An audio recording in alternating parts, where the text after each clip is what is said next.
Consent is a book by Annabel Lyon, featuring two pairs of sisters, two twins and two, which are not twins, Sarah and Maddie and Janie and Saskia, which have intertwined destinies, peppered with a lot of tragedy. Obviously, consent is the main theme, but it is not how you would expect it to be present, meaning that it's explored in probably many more facets that we've seen even with the whole Me Too thing. I think that, of course, you expect to see that sexual facet of it, but even that, it's explored in many different unexpected ways.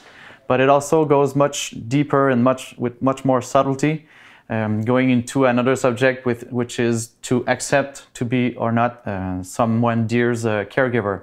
And as much as we wish that consent was always something that's clear as day, whether it's given or not, Ms. Lyon is able to bring us into, with such an intricate plot, she's able to bring us into some shadowy corners where nothing is quite white, nothing is quite black. It's all tones of gray, and it forces us through a reflection. Consent is not, as I said, it's most probably the word that's the most explored, the concept that's the most prevalent. But she's able to bring some repetition in a very deft manner. And one other word that really struck with me, that was like a bell that kept on ringing, was silk.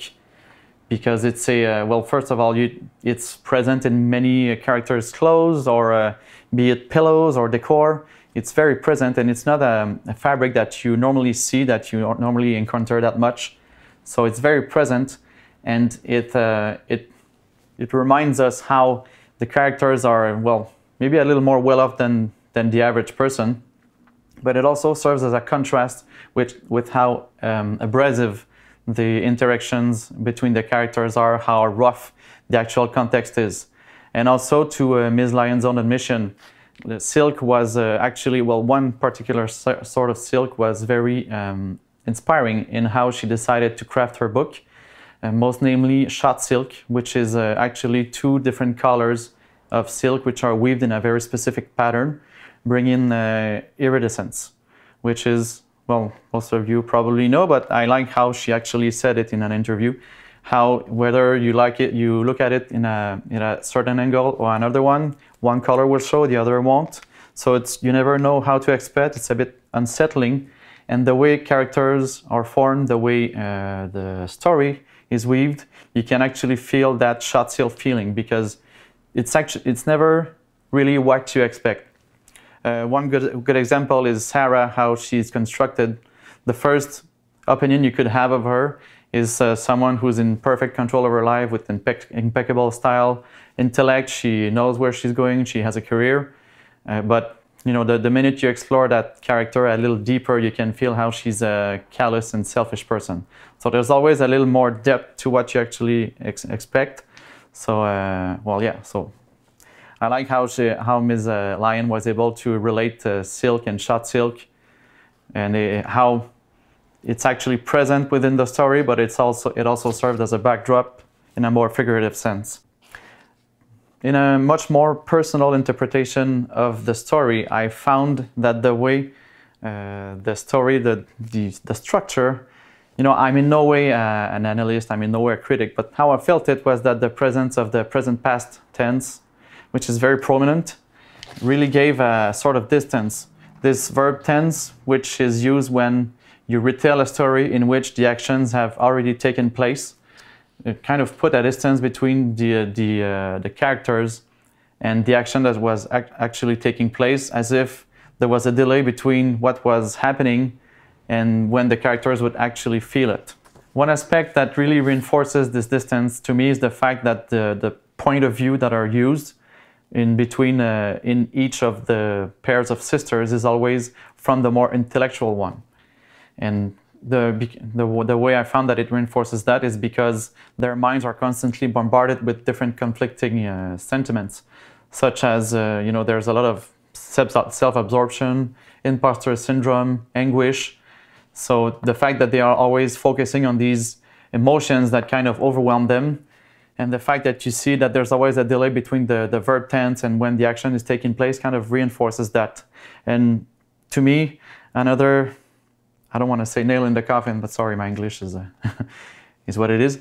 As you read, there's always, you know, a sort of a sort of emphasis on the emotions, but there's much more emphasis, in my opinion, with haute couture, with architecture, with the fabrics, with perfumes, which is very interesting, and you can see how it brings a nice, sophisticated touch, but it also gives a much more tactile feeling.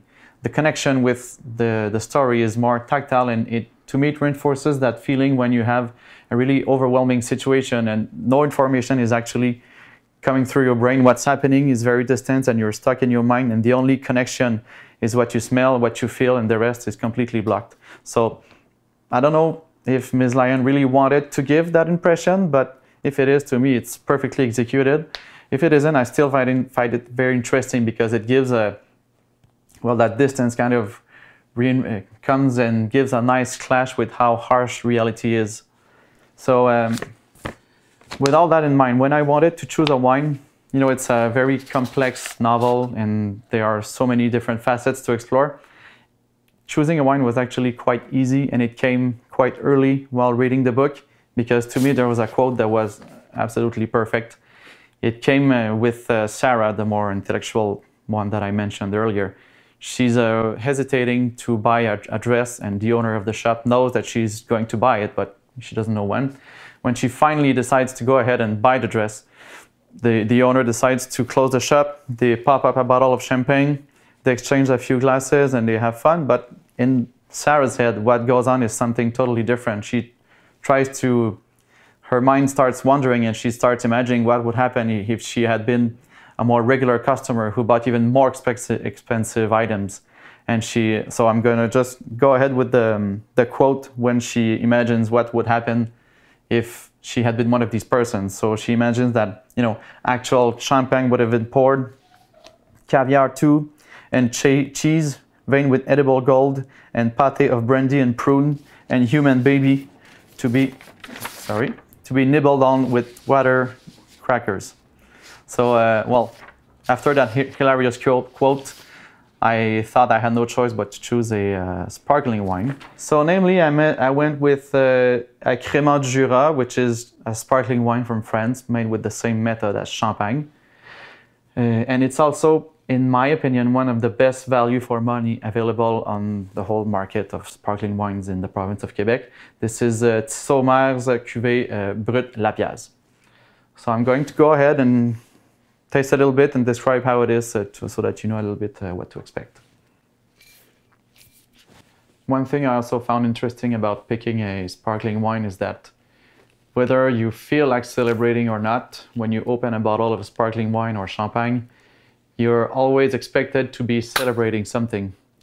And that kind of false sentiment that comes with it, that you should be celebrating whether you actually feel like celebrating or not, I found that there was a lot of resonance with the story, how what's expected to happen, what's expected to be, how the people should be acting is always a little off with what's actually happening, with a lot of very intense twists. So here we go.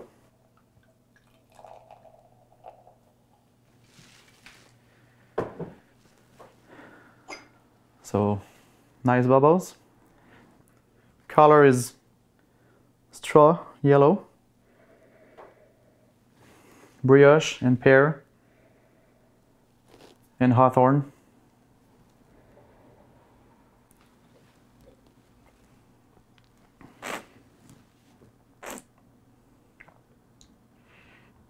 So mouthful is very light. Sometimes these wines, especially in that price range, they tend to have very aggressive bubbles or be a little too heavy on the sugar. The balance, in my opinion, in both these aspects of the wine is perfectly mastered.